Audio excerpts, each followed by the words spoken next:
Il n'a pas déversé des révélations dramatiques sur un passé enfoui, il a juste posé un mot après l'autre, humble, usé, et à la fin il a chuchoté quelque chose qui a résonné plus fort que tout le reste. Je ne sais pas comment être père, mais je veux apprendre. Si un jour tu as besoin de moi, appelle-moi. Et si tu tiens à ce rêve, ne le jette pas pour me prouver que j'avais tort. Si tu peux, mets-le au service des autres quand tu le pourras. C'était maladroit, presque enfantin. Cela m'a semblé alors une amitié offerte à bas prix, et plus tard j'ai compris que c'était un contrat de réparation qu'il me laissait en héritage, sans prétention, sans condition. Ce soir-là, je n'ai pas pardonné avec grandiloquence, j'ai simplement pleuré, en silence, avec ma mère qui battait la pâte dans la cuisine et qui n'a pas posé de questions. J'ai gardé la voix de mon père comme une lumière lointaine. Sa confession est devenue une sorte de garde-fou secret. Garder mon rêve, oui, mais ne pas le garder égoïstement, si la vie exigeait un sacrifice plus grand. Ces mots ont planté en moi une conviction ténue, comme une graine, qu'un rêve peut servir et pas seulement consommer. Je n'avais pas encore réalisé qu'on m'offrait une clé. Les années qui ont suivi, je me suis mise à regarder les autres avec un peu plus d'attention qu'avant. Peut-être parce que j'avais senti le poids d'une absence et de la faute, je me suis surprise à remarquer les petites détresses, les regards fuyants, les mains cailleuses qui ne demandaient rien, mais qui semblaient attendre. C'est ainsi que j'ai rencontré David. Il était le genre d'enfant qu'on voit et qu'on n'ose pas toujours regarder vraiment. Son visage était fin, ses genoux toujours couverts de poussière, et il avait cette manière de sourire qui n'était jamais tout à fait libre, un sourire mesuré, comme s'il comptait ses réponses. Il venait d'abord pour un paquet de biscuits mâchés à la hâte, puis pour un verre d'eau, toujours avec ce même regard qui cherchait la permission avant toute chose. J'ai commencé à lui donner un peu de pain, un croissant parfois, parce que cela me faisait mal de le voir reculer devant l'étal de fruits, comme si toucher un fruit signifiait outrepasser une règle invisible. Je me souviens de la première fois où il a vraiment regardé la boutique avec un intérêt qui n'était pas seulement la faim. Il s'est approché du comptoir pour m'aider à ranger des boîtes de conserve. Petit geste, mais tellement précis qu'on aurait dit qu'il faisait ça toute sa vie. Après quelques semaines, il connaissait l'endroit mieux que certains clients. Il balayait, essuyait, remettait chaque chose à sa place. Mes clients ont commencé à l'appeler le petit, avec une facilité sans méchanceté. Ma mère lui offrait parfois une part de gâteau. Nous avons fait de lui un morceau discret de notre quotidien. Il y avait des soirs où je le voyais marcher seul, petit sac sur l'épaule, et je ressentais une angoisse sourde qui me nouait la gorge. Une nuit, le vent poussait la pluie contre les vitres et je l'ai suivi sans réfléchir quand il a quitté la boutique, juste pour m'assurer qu'il avait bien où se réfugier. Il s'est arrêté devant un immeuble inachevé, un squelette de béton et d'acier qui gardait le froid et la crasse. Là, sous un drap, il avait trouvé un coin où dormir. Voir cet enfant se calfeutrer parmi les poutres m'a arraché quelque chose d'incendiaire et de froid à la fois. Une honte pour notre indifférence collective, une colère contre un système que je n'arrivais pas à nommer, et un désir irrépressible de lui offrir plus qu'un sandwich. Je me suis surprise à prier pour lui, pour la première fois avec une charge personnelle que je n'avais pas connue jusque-là. « Seigneur, protège-le », murmurai-je, et ces mots sortaient avec la peur qu'on berce voix basse. Je ne savais pas encore ce que je pouvais lui donner, mais j'ai commencé à lui acheter des vêtements, des paires de chaussettes, des produits d'hygiène. Il refusait parfois, fier jusqu'à la douleur, mais de temps en temps il acceptait, et alors son sourire s'élargissait comme un fruit qui mûrit. La relation s'est nouée lentement, faite de gestes plus que de mots. Il venait pour l'aide matérielle et il est resté pour l'attention. Je ne l'ai jamais pressé de raconter son histoire. Les petites confidences sont venues d'elles-mêmes. Il avait fui une vie qu'il appelait trop bruyante, il avait des souvenirs flous d'un foyer et d'un homme qui n'était pas venu. Il parlait de la rue avec une fatalité étonnamment lucide, comme si survivre donnait une conscience étrange qu'on perdait ailleurs. À travers lui, j'ai vu les conséquences des absences que mon propre père avait laissées. À travers lui, la confession de mon père, cette fois murmurée parmi mes pièces de monnaie, a repris son sens. Ne pas laisser, si l'on peut. Je continuais à mettre de l'argent de côté, malgré tout. Le petit sachet de tissu croissait lentement, puis plus vite quand le marché du dimanche me laissait quelques billets en surplus. Parfois je le sortais pour compter, comme on compte un trésor secret, et je me demandais si ce rêve de mannequinat finirait à jour en photo sur une couverture, ou bien s'il finirait en main tendue donné à quelqu'un d'autre. Mon père m'avait dit de garder mon rêve, mais il avait aussi glissé cette phrase qui me travaillait. « Si un jour tu as besoin de sacrifier pour sauver, n'hésite pas. » À l'époque, je n'avais pas compris toute la portée de cette injonction. Les jours ordinaires sont devenus des fils qui tenaient ensemble ma vie et celle de David. Il m'aidait à ouvrir le matin, il me rapportait parfois de vieux journaux qu'il empilait dans un coin, il souriait quand un client lui demandait la marchandise d'un air condescendant, ce qui le faisait rougir de colère plutôt que d'humiliation. Il commençait à apprendre à lire à voix haute avec ma mère, qui s'était trouvé une tendresse pour lui qu'on aurait dit une grand-mère retrouvant un petit enfant. Sa présence a changé la cadence de nos matinées. Nous avions un nouveau rythme, une sorte de battement commun qui rendait les heures plus légères. Puis, la vie a cliqué comme un ressort mal entretenu devant la boutique. Il riait d'une manière qui fendait la chaise sur laquelle j'étais assise, et moi j'étais en train de compter des pièces, absorbé par la rengaine des chiffres. Puis, en une fraction de seconde, le monde a basculé. J'entends encore aujourd'hui le choc, un son sec qui n'appartient qu'aux objets qui rencontrent un obstacle trop dur. Un bébé qui pleure, un cri d'homme. Tout a paru ralentir et s'affoler en même temps. David a roulé, puis plus rien. Mes chaussures ont cliqué sur le sol comme si elles voulaient courir plus vite que mes jambes. Les passants ont crié.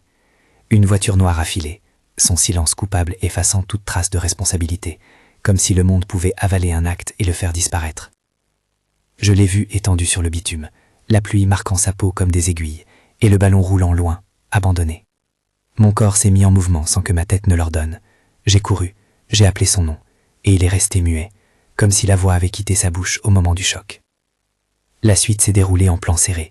Une ambulance qui arrive, des voisins qui soulèvent des bras, ma mère qui sort en chemise, effrayée et blanche, et moi qui prie d'une voix que je n'ai pas reconnue tout de suite. « Seigneur, aide-le », ai-je dit, et à chaque syllabe je sentais l'air se charger d'un poids irréel. L'hôpital paraissait un continent étranger, salle d'attente avec néon, odeur de désinfectant, écran qui clignote. On m'a demandé des choses qui semblaient appartenir à un autre monde. Quels sont ses antécédents? Avez-vous quelqu'un à contacter? D'où vient-il? Je n'ai su répondre que par menus gestes et par le récit flou de ses fréquentes visites à la boutique. Puis le médecin, avec la délicatesse des gens qui portent de mauvaises nouvelles sans les prononcer de façon gratuite, s'est approché. Les mots se sont agencés autour d'un écran. Un montant a été prononcé pour des examens, un geste, des soins, une opération éventuelle. J'ai senti le sol se dérober sous mes pieds quand j'ai entendu le chiffre. C'était exactement l'argent que j'avais mis de côté pendant 3 ans. Je suis resté un instant étranglé par une sensation absurde, comme si l'univers me tendait une main pour vérifier si j'allais la serrer. Le combat intérieur qui a suivi n'a pas été fait de décisions réfléchies, mais de mouvements de cœur. Mon rêve s'est présenté devant moi, posé sur une table comme une question embarrassante. Avais-je le droit de mettre un rêve en jeu pour sauver une vie? Mon père, dans ma mémoire, a repris sa voix basse, me rappelant d'apprendre, d'être capable de sacrifier si la vie en exigeait. Les pièces dans mon tiroir semblaient soudain m'applaudir et me maudire à la fois. L'argent avait une odeur particulière, celle du miel et de la sueur, des dimanches au marché et des promesses qu'on se faisait à soi-même. Était-ce la fin d'un rêve ou le début d'un autre? Ma mère a pris ma main, ses doigts ridés serrant les miens comme si elle s'accrochait à une ancre. Il y avait dans ses yeux une certitude brute. « Fais ce que tu sens », elle a dit, et ces mots ont été comme un feu qui rallume une lampe. J'ai pensé à mon père, à sa confession maladroite, et à la petite graine qu'il avait plantée en me disant de mettre mon rêve au service des autres quand il le faudrait. J'ai pensé à David, à la façon dont il m'avait tendu la main sans la demander, à son rire qui avait décroché des douleurs chez ma mère. Ma décision n'a pas été un calcul, elle a été un surgissement. Je sentais que sacrifier ce que j'avais économisé n'effaçait pas mon rêve, mais le transformait. Je suis resté dans la salle d'attente, le visage collé contre la froideur du verre d'une fenêtre, observant la ville qui continuait sa respiration banale, alors qu'une vie fragile gisait quelque part derrière les portes de l'hôpital. Le montant était là, imprimé dans ma tête comme un slogan. Mes doigts tremblaient quand je sortis la petite bourse de tissu. La couture avait cédé un peu sur un côté, et il y avait encore des miettes de pain dans le tissu, souvenir d'un temps où mon rêve n'était qu'un espoir éthéré. J'ai resserré le cordon, comme on serre une promesse, et dans un souffle je me suis rappelé la voix de mon père, soufflant aussi sur cette même promesse, sans le savoir peut-être. Au moment précis où j'allais me lever pour déclencher l'obligation, une porte s'est ouverte, et un homme est entré. Il n'avait pas l'air d'un médecin, il avait l'allure calme de celui qui sait exactement où il va. Des hommes en costume l'accompagnaient. Ils se sont arrêtés, ont parcouru la salle d'un regard qui semblait évaluer chaque visage. Et puis il m'a regardé, ses yeux posés sur moi comme s'il reconnaissait quelque chose. Je ne l'ai pas tout de suite identifié, et pourtant il m'a dit une phrase qui m'a glacé. « Sonia ». Sa voix portait un poids que je n'attendais pas.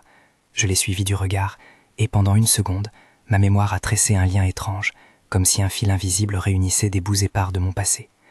Cet homme n'était pas le père de David, il n'avait pas encore pris cette place, mais il avait une présence qui forçait le silence. Ma main tenait encore la bourse, et la lueur d'un choix se jouait comme une pièce sur le plateau. Je n'avais pas encore décidé. Tout était suspendu entre le tissu usé et la porte qui venait de s'ouvrir. Je n'ai pas compris tout de suite la signification de son arrivée. Était-il un témoin, un parent du garçon, un bienfaiteur venu s'informer? Pendant que mes pensées se bousculaient, j'ai senti une tension monter, douce et aiguë, prête à éclater en un seul instant, qui allait peut-être décider de tout.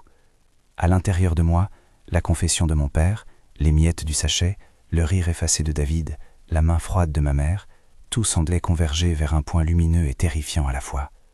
J'ai pris une inspiration lourde, prête à faire ce que mon cœur me commandait, mais la voix de l'homme a prononcé un nom qui a fait basculer mes certitudes. C'est ici que les choses se sont arrêtées, comme si le monde retenait son souffle, suspendu à la syllabe d'un nom. Sonia ? Ce mot a flotté dans l'air comme une clé qu'on jette sur une porte fermée. Pendant un instant, tout s'est figé, les respirations, le bourdonnement des néons, le papier froissé d'une liasse de documents. Je tenais encore la petite bourse contre ma poitrine, comme si le tissu pouvait contenir aussi le monde qui venait de se déliter en moi. Le visage de l'homme s'est approché, et j'ai vu qu'il n'était ni un médecin ni un voisin paniqué. Il avait l'allure posée de quelqu'un qui a voyagé et qui connaît la fatigue des longues routes, et ses yeux portaient une douceur étonnée.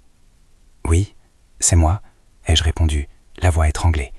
Il a fait un pas de plus, comme pour réduire la distance qu'un passé trop lourd avait gardé entre nous. « Je m'appelle André, j'ai entendu dire qu'il y avait eu un accident, et puis une dame m'a montré une vieille photo d'une boutique. J'ai pensé que peut-être... » Il n'a pas achevé. Il tenait dans la main un petit sac en papier, comme ceux qu'on donne aux pauvres gens dans les églises, et à l'intérieur il y avait une carte avec une écriture penchée, pour Sonia, avec respect. En regardant la carte, je me suis souvenu d'une autre carte, d'un autre message, d'une voix qui m'avait téléphoné le soir de mes 18 ans. Ma poitrine s'est resserrée. La confession de mon père, ces paroles maladroites qui m'avaient donné le droit de sacrifier un rêve, revenaient comme un écho. Je n'ai jamais été bonne pour les rencontres impromptues qui bouleversent l'ordre des choses. Pourtant, à ce moment-là, comme si un fil ténu tirait toutes les extrémités de mon histoire, je me suis levée. Les visages autour de moi suivaient mon mouvement, avec la sollicitude glacée d'un public en attente d'un acte héroïque que je n'avais pas prévu de jouer. Je n'avais pas encore pris ma décision définitive. La somme sur l'écran de la réception, imprimée comme une sentence, clignotait encore derrière mes paupières. Je pensais à la petite bourse, à la trace de couture défraîchie, aux miettes de pain incrustées du temps où je gardais l'argent comme un secret précieux. En même temps, je pensais à David, à son rire qui me fendait l'âme, à sa manière de plier les doigts autour d'une tasse, à ce visage d'enfant qui connaissait déjà la rudesse du monde. La voix de mon père est apparue, comme une lampe que l'on rallume. Si un jour tu as besoin de sacrifier pour sauver, n'hésite pas. Il ne m'avait pas dit de tout abandonner, il m'avait offert une permission. Cette permission pesait lourd ce jour-là. Je me suis approché du comptoir, le cuir de la bourse râpant contre ma paume, mes doigts tremblaient. J'ai pensé à ma mère, à sa main usée qui venait d'appuyer la mienne, comme si elle me transférait une courageuse obstination. J'ai sorti la petite bourse, j'ai ouvert le nœud, j'ai compté les billets et les pièces comme on décompte des années, l'exactitude douloureuse de ce qui avait été mis de côté pour un avenir qui semblait désormais devoir revêtir un autre visage. J'ai senti à chaque pièce un mélange d'or simple et de promesses menues. Puis j'ai pris une décision, qui n'était pas un geste calculé mais une respiration nécessaire. J'ai dit que oui, j'ai dit que je payais. J'ai dit, sans drame et sans fioriture, que la vie d'un enfant valait plus que la couleur d'une couverture sur une affiche. La réaction des médecins fut professionnelle, presque mécanique. On accepta les papiers, on remit les documents. On ne remercia sans effusion, comme on fait quand on rencontre un geste juste mais attendu. Dans la salle d'attente, sur une chaise trop dure, j'ai respiré, j'ai prié. « Seigneur, merci pour la force, et merci de nous tenir la main. » ai-je murmuré, parce que mes prières sont souvent des mots échangés à voix basse, comme on parle à quelqu'un qui dort. L'opération a duré des heures qui se sont dilatées en enfance. Quand on m'a dit finalement que David avait survécu, que les chirurgiens avaient pu stabiliser ce qu'ils avaient pu stabiliser, que le reste dépendrait du temps, de la rééducation et d'une série de petits miracles médicaux et humains, j'ai senti mon corps se détendre comme un fil qui se détache d'un objet trop lourd. C'était loin d'être la promesse d'un conte de fées. Je savais que la route serait longue. Je savais aussi que je ne pouvais plus compter sur un rêve personnel comme simple refuge. Le sacrifice avait redessiné les frontières de ce rêve. Je n'ai jamais raconté la manière dont j'ai vécu ces nuits d'attente sans peur feinte. Je me levais pour aller à la boutique, ma mère fermait la caisse, et nous faisions semblant d'une vie ordinaire alors que l'intérieur de nos têtes était un champ de bataille. Mais petit à petit, l'ordre fragile du quotidien reprenait ses droits. Les voisins nous fournissaient des repas, des coussins, des couvertures. Des clients laissaient des mots sur le comptoir. Bon courage, prions pour lui. Des inconnus apportaient des fleurs. Un jour, un voisin a collé sur la vitre un petit papier où il avait écrit « Le petit est entre de bonnes mains ». C'était un message simple, et il pesait comme un bois sec qu'on jette dans le feu. Quand David s'est réveillé, la première chose qu'il a faite, encore ensommeillé, a été de chercher sa main. Les infirmières ont dit qu'il se souvenait d'odeurs, de mains qui le soutenaient, de la voix d'une femme qui prononçait son nom sans condition. Il a rouvert les yeux et m'a regardé comme si j'étais un paysage retrouvé. Je ne peux pas expliquer comment c'est possible d'aimer quelqu'un qui n'a pas encore prononcé plus de 3 mots significatifs pour votre vie. mais je sais que son regard m'a tenu pendant des semaines. Nous l'avons ramené chez nous après des semaines d'hôpital, de séances, d'exercices douloureux et de victoires minuscules. Son corps était frêle, mais son cœur battait avec l'énergie désordonnée d'un petit qui a décidé de vivre contre toute attente. Les premiers jours à la maison furent une leçon d'humilité, apprendre à changer des pansements, à lire un visage qui avait perdu ses automatismes, à parler doucement quand il avait peur. Ma mère retrouvait ses gestes de soin comme on retrouve une langue maternelle après des années d'exil. Elle lisait des histoires, lui faisait du thé, insistait pour que son bol soit propre, et dans ses gestes, il trouva un coin de chaleur. Je me rappelle une matinée précise, assise à la table de la cuisine, où David a pris un biscuit et la mâchait comme s'il goûtait pour la première fois. Il m'a regardé et m'a dit « Merci ». Ce mot, dit comme une offrande maladroite, m'a transpercé. Je me souvenais des économies, des pièces froissées, et de la voix de mon père qui m'avait soufflé l'autorisation de donner. À cet instant, la confession téléphonique que j'avais reçue à 18 ans a pris un sens nouveau. Elle n'était pas seulement une demande de réparation, elle était un levier. Elle m'avait appris que garder un rêve ne signifie pas le garder pour soi, et que parfois la grandeur du rêve se réveille quand il change de forme. Les mois qui suivirent furent pour nous tous un apprentissage. David apprit à reprendre des gestes banals, marcher sans boiter, attraper une cuillère, lire une lettre simple. Ma mère et moi travaillions pour reconstruire ce que l'accident avait remis en question. La sécurité, la confiance, la capacité d'aimer quelqu'un qui nous demande autant. La boutique devint un centre de petites réparations. On y apposait des pansements sentimentaux, on y servait du café pour les âmes en peine. Les clients venaient avec leurs histoires, et nous partagions les nôtres. Petit à petit, David devint un membre à part entière de notre foyer. Il apprenait des mots nouveaux, des habitudes simples, et il trouvait de la joie dans des choses minuscules. Un coin propre pour dormir, un pot de fleurs que ma mère plantait le dimanche. Et puis il y eut ce jour où 4 voitures se stoppèrent devant notre rue. C'était au mois de septembre, après une pluie d'orage. Des hommes en costume sont descendus, l'air guindé, comme s'ils portaient sur leurs épaules la prononciation d'une richesse tranquille. Une voiture plus grande, plus noire, s'arrêta devant la boutique. Un homme en sortit, la démarche assurée, et son regard balaya la façade avec l'indifférence de quelqu'un qui n'a pas l'habitude d'être surpris par la simplicité. Mais quand ses yeux se sont posés sur David, quelque chose a changé. Sa mâchoire s'est contractée. Un frisson a traversé sa figure cuirassée. Michael. C'était son nom. C'était ainsi que je le sus, par son air hésitant, par la façon dont il s'est approché de nous, par ses mains qui cherchaient une explication dans l'air. Il est resté en retrait quand David est sorti sur le seuil, s'appuyant contre la porte comme pour mesurer s'il avait le droit d'entrer. David, d'abord méfiant, a reculé. Un enfant qui a été privé d'un foyer porte sur ses épaules des questions que les adultes oublient de poser. Suis-je encore le bienvenu ? Michael a parlé doucement, sans effusion. Il a expliqué qu'il cherchait son fils depuis longtemps, qu'une absence l'avait rongé comme une mauvaise saison. Ses mots étaient maladroits, pas empreints de spectacle. Il n'est pas venu avec des trépieds de théâtre, mais avec une impression de retard, comme celui qui arrive à la gare après que le train est parti. David avait des raisons d'être en colère. Il avait des blessures que l'argent ne guérirait pas. Il a fallu du temps pour que les choses se mettent en place. Au début, David refusa de s'approcher. Il tenait sa propre histoire comme un anonymat précieux. Mais la patience a ses vertus.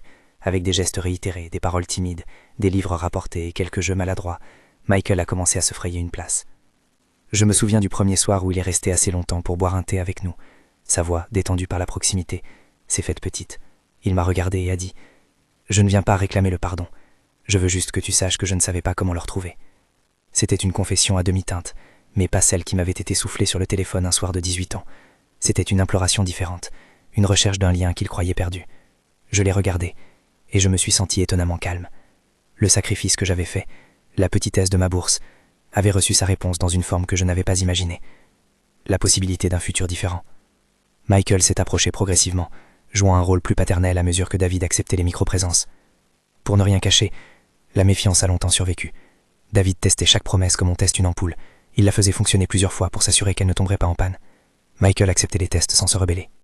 Il apportait des livres, des petits cadeaux qui n'avaient rien d'extravagant, et il s'asseyait sur le pas de la porte, en silence, comme pour apprendre les gestes d'une paternité qui ne s'improvise pas.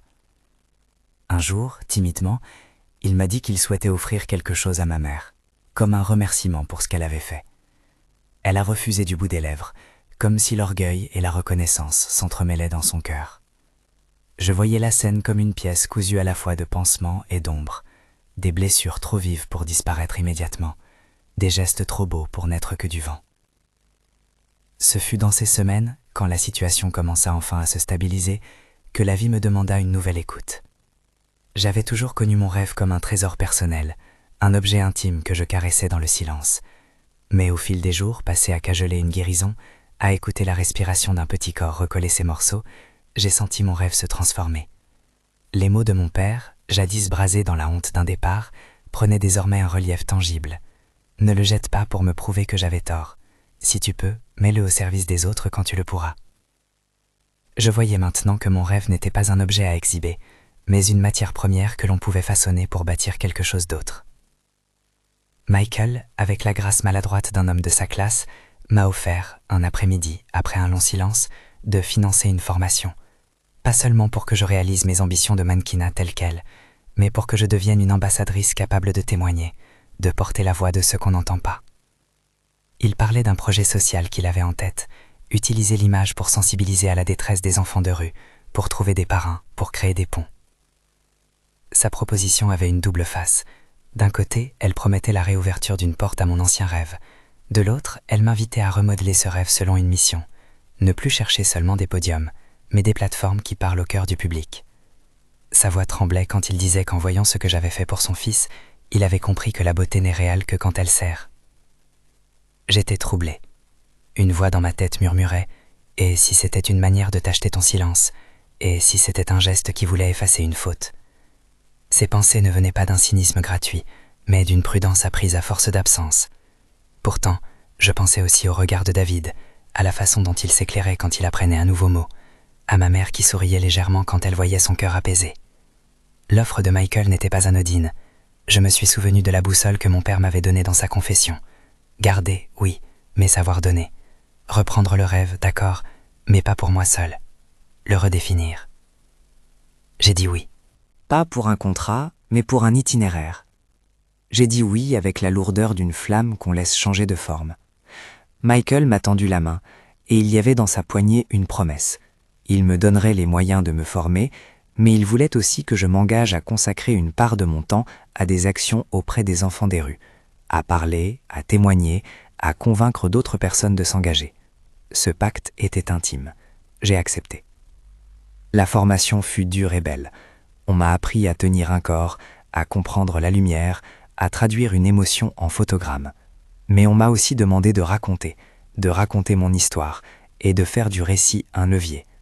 J'ai raconté David, ma mère, la boutique, la bourse en tissu. J'ai parlé de l'homme qui m'avait appelé le soir de mes 18 ans et dont la voix tremblante avait été comme une clé. À chaque fois que je nommais cette confession, je sentais surgir en moi une reconnaissance profonde pour ce petit mot « apprends ». Ce verbe, simple comme un éclat, était devenu un fil conducteur. Ma vocation a cessé d'être un pur désir d'apparence. Elle est devenue patience, parole, défense et tendresse. Peu à peu, sous l'effet de cette nouvelle combinaison, formation, engagement, témoignage, le visage de ma vie a changé. Les défilés n'étaient plus seulement des lieux d'ego, mais des occasions de parler, d'inviter à donner, de mettre en lumière des associations qui travaillaient avec des enfants comme David. Les séances photos se transformaient en capsules d'information, les articles en appels à l'action. Michael s'assura de conserver une discrétion respectueuse. Il ne cherchait pas la palme d'un sauveur, il voulait faciliter un travail qui tenait à cœur. Avec lui, des gens bienveillants nous ont aidés à lancer un petit programme local, des repas quotidiens, des ateliers de lecture, un accompagnement scolaire et des espaces sécurisés pour les enfants du quartier. Ce que la petite bourse n'avait pas pu acheter seule, la solidarité le put. Mais le germe avait été planté par un acte personnel, mon acte, guidé par la confession de mon père. Cette vérité, douce et amère à la fois, me suivait et me protégeait. Parfois un acte modeste, posé avec courage, déclenche des courants qu'on n'avait jamais imaginés. Les retrouvailles avec mon propre père n'ont pas été un conte de réconciliation immédiate. Il y eut des silences, des maladresses, des tentatives et des refus. Il revenait par petites touches, parfois un coup de téléphone, parfois une lettre qu'il osait envoyer, puis un jour il a franchi le seuil de la boutique. Je l'ai reconnu avant même qu'il ait prononcé mon nom. C'était la même façon de parler bas, la même appréhension dans la diction. Il s'est assis face à nous, les mains tremblantes, comme si le monde pouvait être tenu en équilibre sur la tranche d'une feuille. Il m'a regardé, et dans ses yeux se lisait la contrition d'un homme qui avait compris ses failles. Il n'a pas demandé tout de suite pardon, parce que les pardons pressés ne valent pas grand-chose. Il a plutôt raconté des choses dont il avait honte, des faiblesses, des échecs, un départ motivé par la peur et la fuite plus que par un plan. Il m'a dit que lorsqu'il avait quitté, il avait cru nous protéger d'une tempête qu'il ne parvenait pas à affronter. Cette confession n'était pas un récit grandiose, c'était l'aveu d'un cœur qui avait été petit. Il avait travaillé, tenté de se réparer, mais il n'avait pas osé revenir parce que la honte faisait barrage. À un moment, il a pris une respiration profonde et a ajouté quelque chose qui m'a cloué. Je t'ai appelé la nuit de tes 18 ans parce que je savais que c'était le moment où l'on devient adulte, où l'on peut comprendre l'étendue des choses. Je ne t'ai pas demandé de me pardonner, je t'ai demandé seulement de ne pas abandonner ton rêve et d'utiliser ce rêve comme une force pour les autres.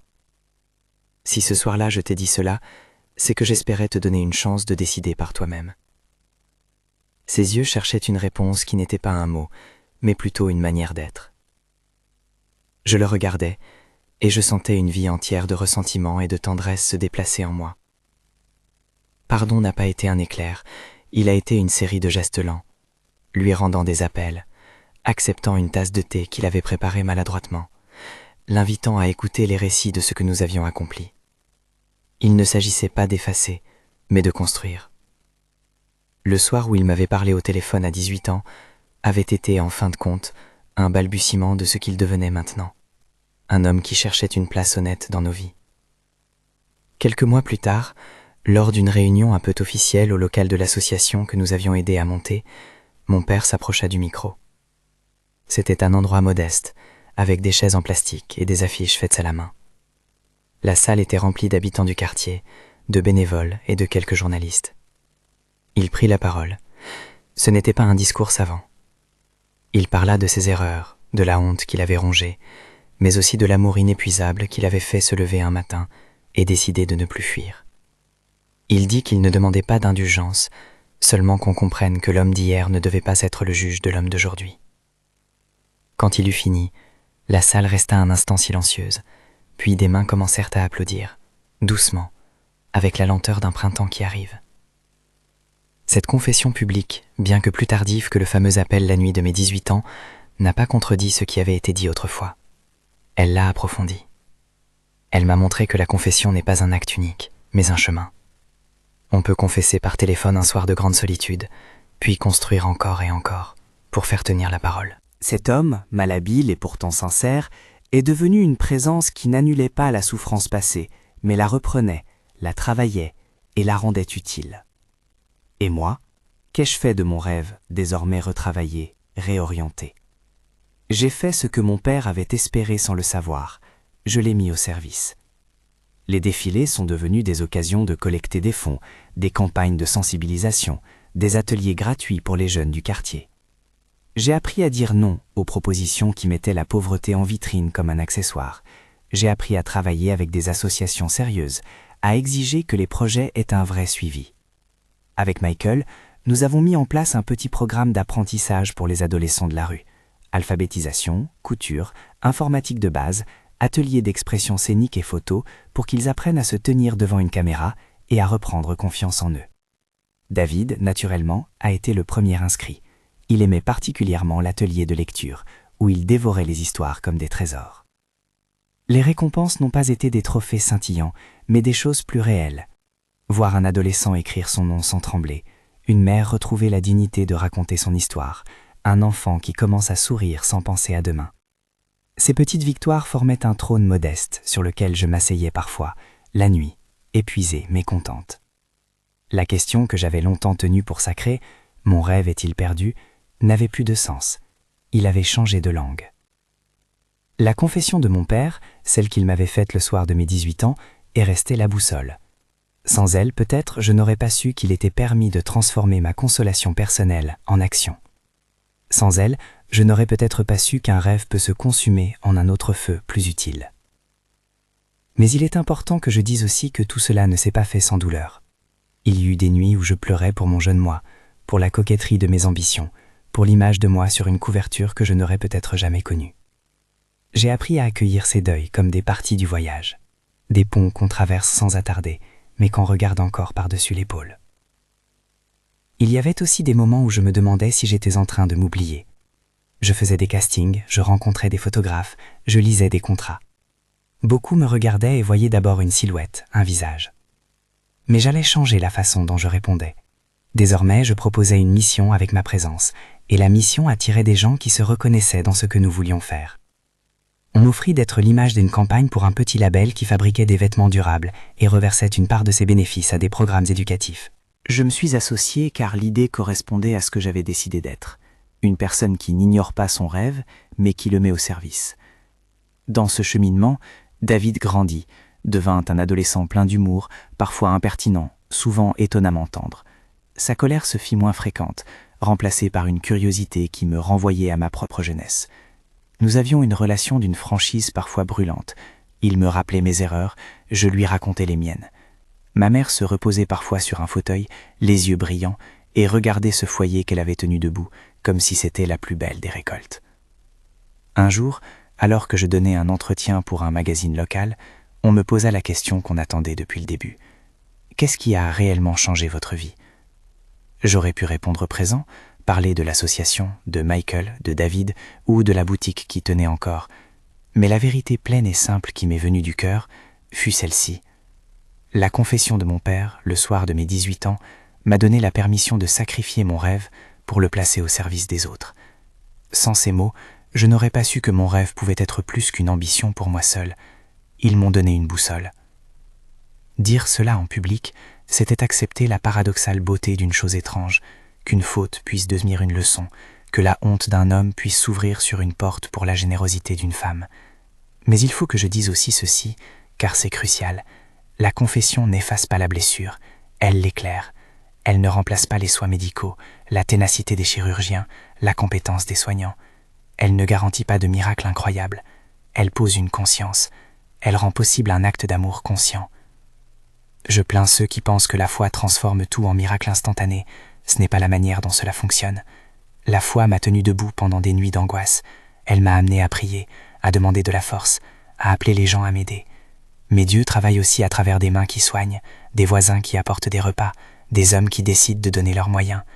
La confession de mon père fut un mot, mais ce mot circula et trouva des corps pour le mettre en action. Le chemin n'a pas été sans rebondissements. Il y eut des jours d'épuisement, des confrontations, des nuits où j'ai pensé que j'avais trahi mon jeune moi, mais la conviction profonde que l'on peut redéfinir un rêve pour le rendre utile m'a porté. Aujourd'hui, si quelqu'un me demande ce qui a changé ma vie, je réponds sans hésiter. La clé a été cette confession. Elle a été le commencement d'une série de gestes, un commencement humble, une boussole discrète. Elle n'a pas tout réglé, mais elle m'a montré le sens possible d'un sacrifice. Parfois je me demande ce que serait devenue ma vie ici, cette nuit-là, à 18 ans. J'avais raccroché sans écouter. Peut-être aurais-je poursuivi un chemin plus classique. Peut-être aurais-je eu une carrière brillante et anonyme. Mais la voix de mon père m'a pris par surprise et m'a donné une permission. Permission de ne pas choisir entre mon rêve et l'amour, mais de laisser l'un façonner l'autre. Je crois que c'est là, finalement, le cadeau le plus beau. Apprendre à ne pas opposer soi et autrui, mais à les faire dialoguer. Je veux finir par vous dire ceci. Les mots que vous recevez peuvent changer votre horizon.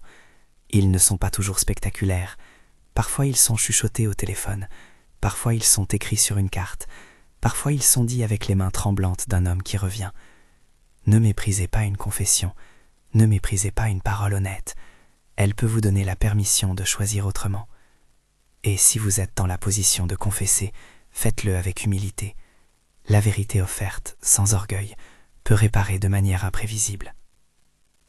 Seigneur, aide-nous à reconnaître les paroles qui donnent vie et donne-nous le courage de répondre quand il nous est demandé de sacrifier pour aimer. Aide-nous à transformer nos rêves pour les mettre au service de ceux qui en ont besoin, sans fausse humilité, sans fierté blessante, juste avec cette force tranquille qui rend le monde plus humble et meilleur. Si cette histoire vous a touché, partagez-la avec quelqu'un qui a besoin d'entendre qu'un geste, même petit, peut changer une vie. Merci d'avoir écouté.